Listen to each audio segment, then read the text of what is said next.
I wondered whatever happened to Charles Ward, the only child of 5 his mother hadn't killed in 1856. Well, this is his story. Charles continued to live with his parents after his mother returned from the asylum until at least age 16. When he's 22, in 1871, he marries Miss Marcia McNeil, and they lived on a farm just south of Chittenango, New York. They had 4 children, all boys: Katie, Howard, Willis, and Floyd.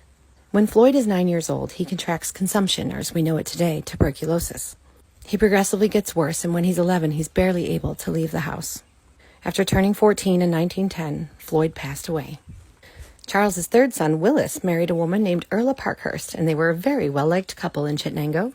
They lived with Erla's parents, along with their daughter Gladys. On June 30th, 1912, Willis's oldest brother, Katie, visited them from Manlius on his motorcycle. Now, around this time, a very popular way to carry a passenger on a bike was to do something called tank riding, because there wasn't room on the seat, as you can see on this 1912 Indian. Having a motorcycle license myself, I can't imagine how hard it must have been for the driver to keep the bike upright with someone sitting side saddle in front of you. Because it was so dangerous, towns all over this area were trying to get tank riding banned. Despite this, Willis decides to take a ride with his brother Katie and hops on the tank of the bike. They cruise around town and then head back to the house. Willis told his wife Erla, "Hey, why don't you go for a ride with Katie, and if you like it, I'll buy one." She agrees, sits on the tank, and off they go. As they are riding through town, a woman frantically flags them down to tell them they're on fire and hadn't noticed yet.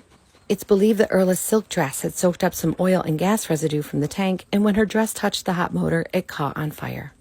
Katie immediately tries to smother the fire with his coat, but it's not working, and soon Erla is engulfed in flames. The woman who alerted them grabbed blankets from her house, and they were able to put it out, but not before Erla was very badly burned. About 3.5 weeks later, she passed away in her parents' home at the age of 23. Willis is remarried and living in Brewerton, New York 4 years later, and leaves their only child, 5-year-old Gladys, who also has polio, to be raised by Erla's parents. 8 years after Erla's death in 1920, Charles's grandchild from Howard dies just 2 days after being born. In 1926, tragedy struck the Ward family again. When Charles's wife Marcia died in March at age 73, Willis and Erla's daughter Gladys dies of polio in September at age 14, and Charles himself dies that December at age 79.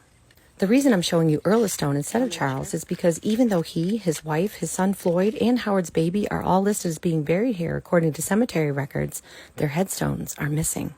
I have a hard time believing they never had stones to begin with, but the cemetery has no records they were moved somewhere else later on either. If they really aren't here, where they are is a mystery.